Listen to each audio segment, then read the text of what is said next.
Hola, hola, hola, hola, buenos días, buenas tardes, buenas noches. Otra vez, bienvenidos. Vamos a hacer el episodio final de la historia del juez Cábano, que ha sido finalmente confirmado a la Corte Suprema de Justicia. Después de las presentaciones del jueves, siendo el proceso para confirmar largo y que tiene mucha burocracia, muchos pasos que hay que llevar a cabo, al día siguiente, el viernes, el comité judiciario que estaba presidido por Chuck Grassley tenía que hacer una votación de los más o menos 20, 22 miembros que tiene el comité judiciario para ver si avanzaban el voto de Cábano al Senado, a todo el conglomerado de senadores que son 100. Y cuando se llevó a cabo la votación, varios de los más importantes senadores que iban a dar su voto, que son, se les conoce en inglés como swing voters. Eso quiere decir que a veces votan con los demócratas, a veces votan con los republicanos, mientras la mayoría, cada quien vota por su lado. Si es republicano, vota con los republicanos, y si es demócrata, vota con los demócratas. Y se estaba esperando que estos senadores, los swing votes, anunciaran qué iban a hacer, por quién iban a votar, o si más bien iban a confirmar a Kavanaugh o no. En la mañana, Jeff Flake, que es uno de los importantes, un senador de Arizona, dijo que él iba a votar por Kavanaugh. Se llegó el momento de la votación y Jeff Flake no estaba presente en la sala de votación, no se le encontraba por ningún lado. Había rumores de que se le había visto salir con uno de los senadores demócratas e incluso llegó a retrasar por más o menos 15 o 20 minutos la votación. Cuando finalmente entró de regreso, él habló con Chuck Grassley en secreto y le pidió, me imagino, algunos minutos para hablar. Cuando se le concedió la palabra a Jeff Flake, la sorpresa más grande que nos llevamos fue que, a pesar que él dijo que iba a votar en favor de confirmar a Kavanaugh y de avanzar el voto al voto general del Senado, dijo que él iba a hacer esto solamente si se tomaba una pausa de una semana para que el FBI pudiera investigar más a fondo lo que antes había alegado la doctora Ford. Fue una sorpresa para todos, una sorpresa muy grande, porque él ya había dicho que iba a votar en favor de adelantar la confirmación o la votación de Kavanaugh hacia el Senado. Al final se confirmó que se iba a avanzar al voto general, pero con la condición que había puesto Jeff Flake.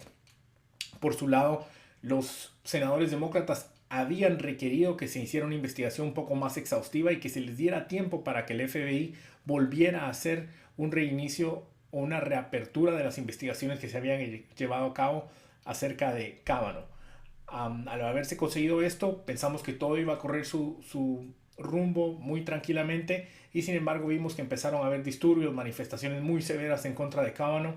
Nos enteramos que cuando Jeff Flake había anunciado que iba a votar que sí, en un elevador dos mujeres lo confrontaron. That's what you're telling me right now. Look at me when I'm talking to you. You're telling me that my assault doesn't matter. That what happened to me doesn't matter.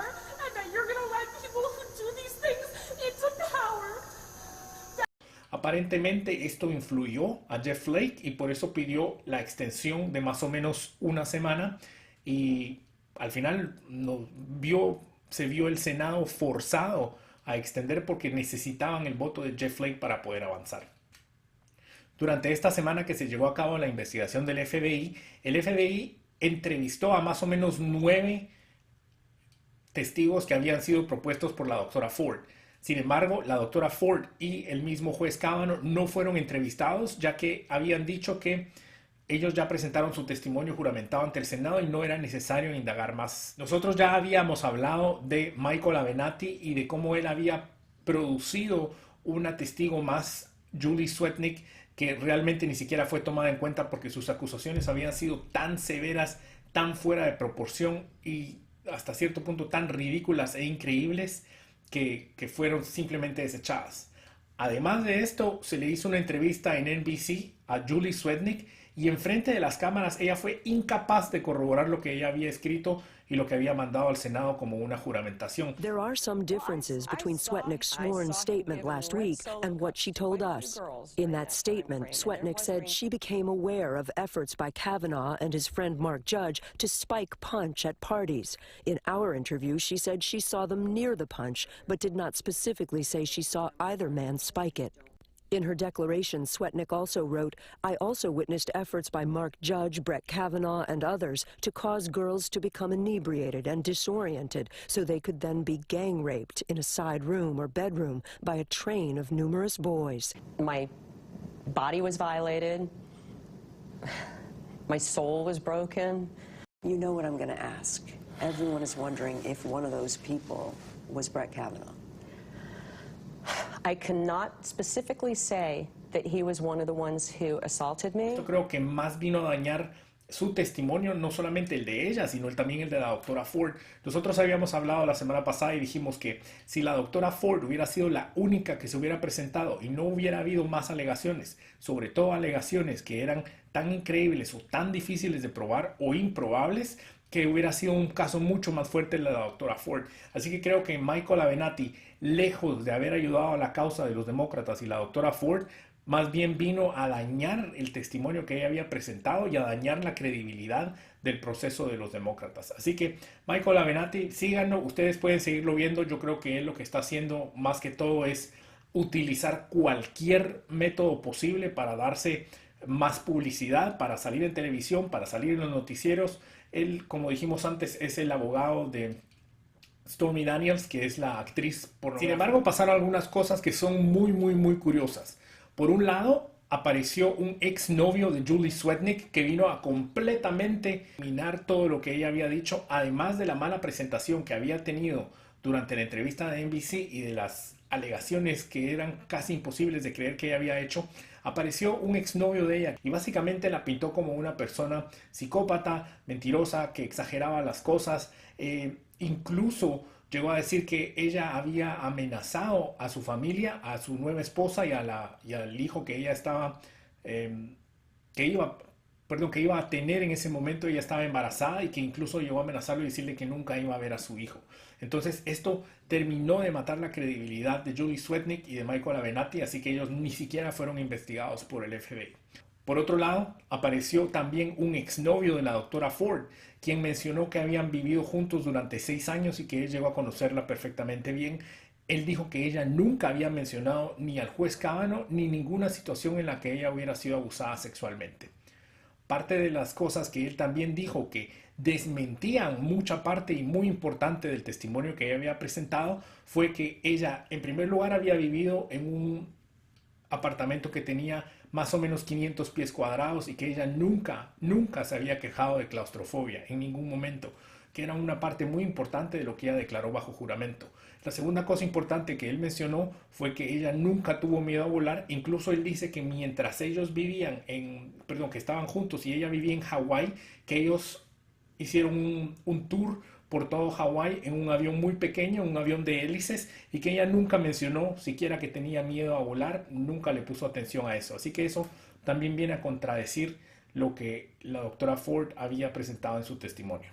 Otra cosa importante que el exnovio de la doctora Ford mencionó fue que él terminó la relación con la doctora Ford ya que ella había sido infiel mientras ella vivía en Hawái. Y no solo esto, sino que además, después de haber terminado la relación, ella siguió usando la tarjeta de crédito que él pagaba y le sumó hasta $600 más que ella no estaba autorizada a usar. Otra cosa que es importante mencionar, que había mencionado el exnovio de la doctora Ford, es que él había presenciado cómo ella había dado instrucciones y cómo había ayudado a una amiga de ella, a su mejor amiga, que era Monica McLean, y que esta persona había estado entrevistando para posiciones con el FBI o con alguna otra oficina gubernamental, pero que él no se recordaba bien, pero que sí estaba fresco en su memoria, que la doctora Ford le había ayudado a ella a entender cómo funcionaban los polígrafos y a aprender cómo manipularlos de tal forma que ella pudiera pasar cualquier prueba en polígrafo.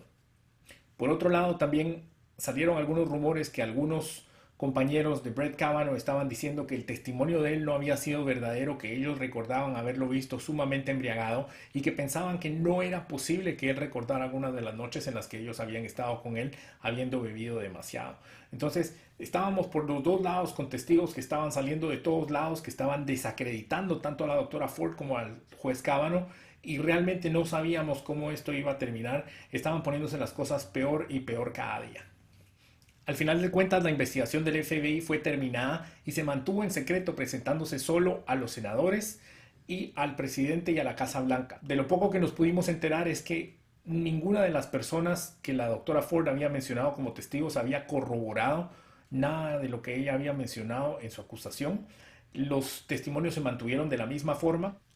Después de todo, pasaron cosas muy interesantes después de haber salido a la luz la finalización de la investigación del FBI. Bueno, no salido a la luz, sino de haberse finalizado, porque ya dijimos que no salió a la luz, pero sí se mencionó otra vez a este personaje McLean, Mónica McLean, que es amiga de la doctora Ford, y no solo se le mencionó, como había dicho yo antes, que ella fue la que la doctora Ford había ayudado con el polígrafo, sino que se dijo que ella había sido la persona que escribió la carta originalmente. No estoy diciendo que lo dijo el FBI, estoy diciendo que fueron rumores que mientras la doctora Ford escribió a la senadora Feinstein la carta, que no había sido escrita verdaderamente por ella, sino había sido escrita por McLean. Recordemos que en su testimonio la doctora Ford había dicho que ella misma había escrito la carta sin ayuda y sí había mencionado que estaba en Delaware. Delaware es donde Mónica McLean vive y se cree que estaba en la casa de ella cuando se escribió. Había un dato muy curioso en el que se mencionaba a una persona de sexo femenino que es Leland Kaiser y se le mencionaba como un él en la carta, se le mencionaba como un masculino. El problema con esto es que Leland Kaiser es una amiga de toda la vida de la doctora Ford y es la persona que finalmente no pudo corroborar, pero al identificarse como un hombre es imposible pensar, o mejor dicho, es posible sugerir que no fue la misma doctora Ford la que escribió esta carta, sino que fue alguien más quien la ayudó. Mencionemos que es importante que Leland puede ser un nombre en inglés que se use tanto para un hombre o para una mujer, y entonces puede ser que haya habido una confusión. Entonces, si fuera cierto que la doctora Ford había ayudado a Mónica McLean a llevar a cabo estas pruebas, ella hubiera habido cometido perjurio y es algo por lo que podría ser investigada.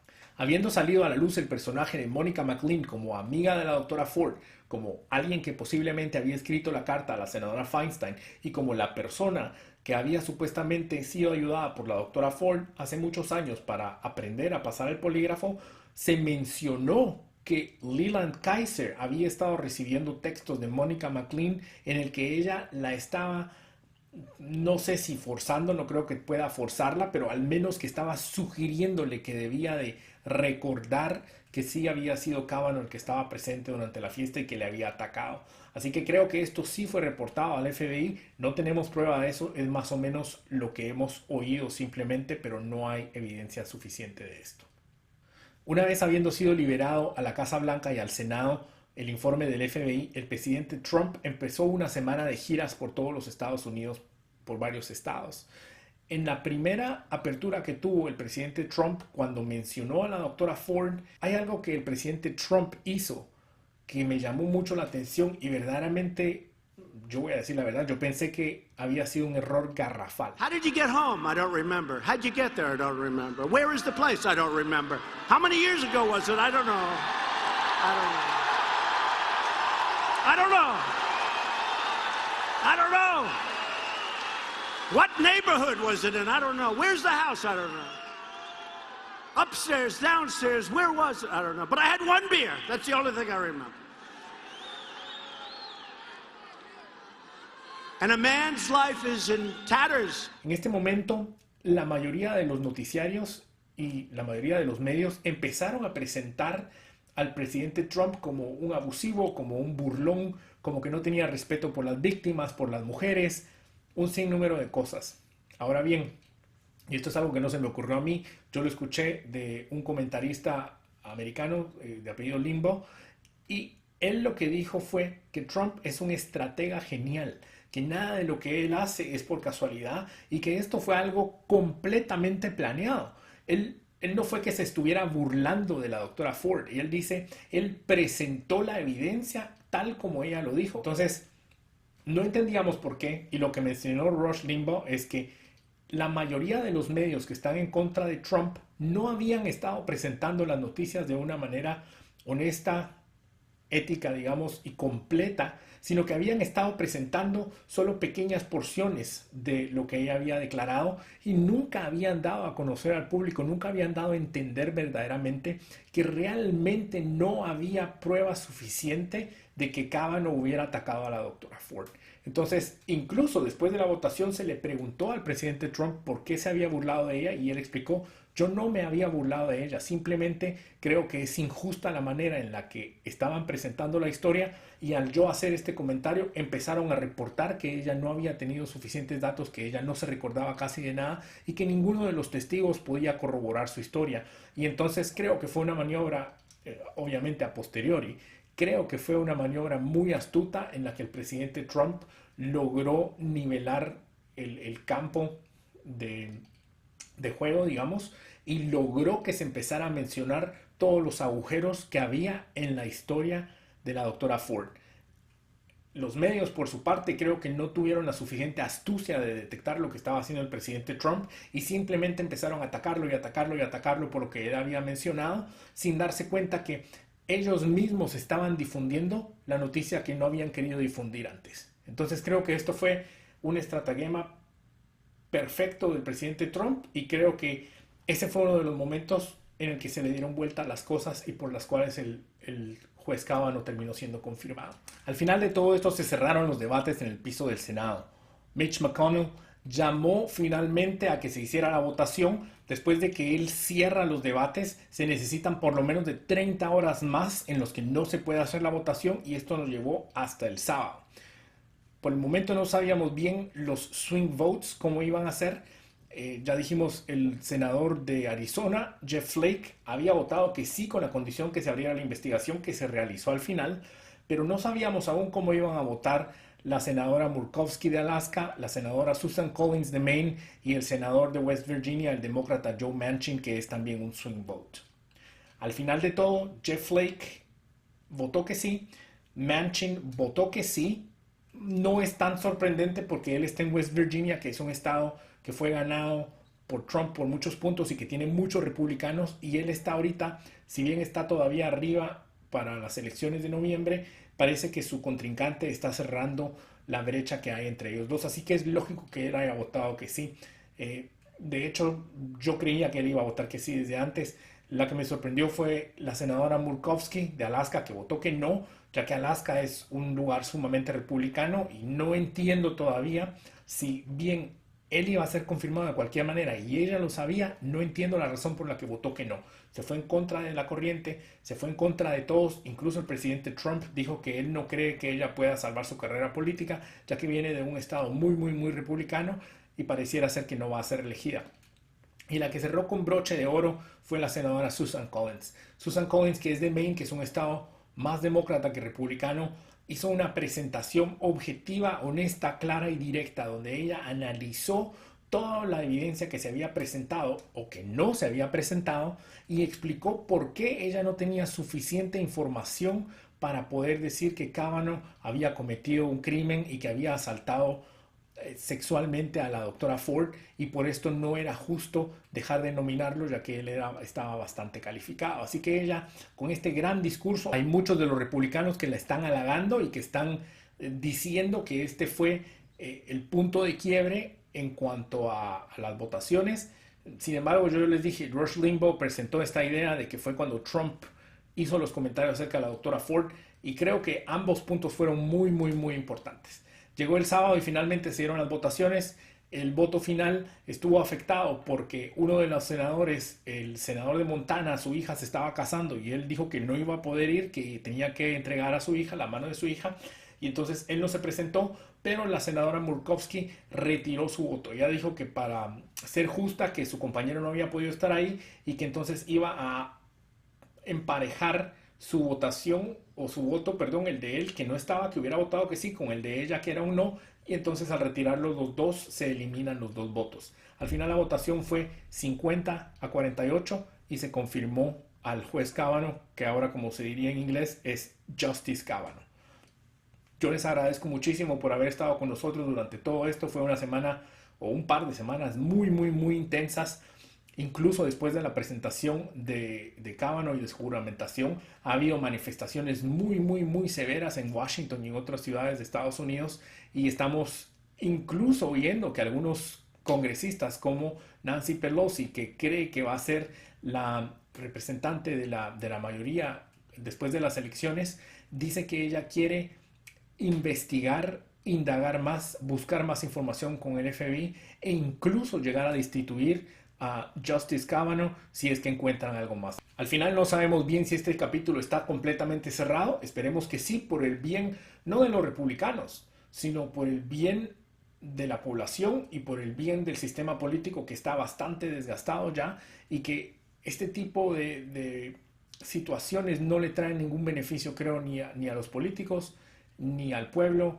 ni al sistema en el que estamos viviendo. Se viven situaciones muy intensas, y creo que al final, como habíamos explicado en algún momento, debería de prevalecer la justicia, la honestidad, si hay evidencia o no.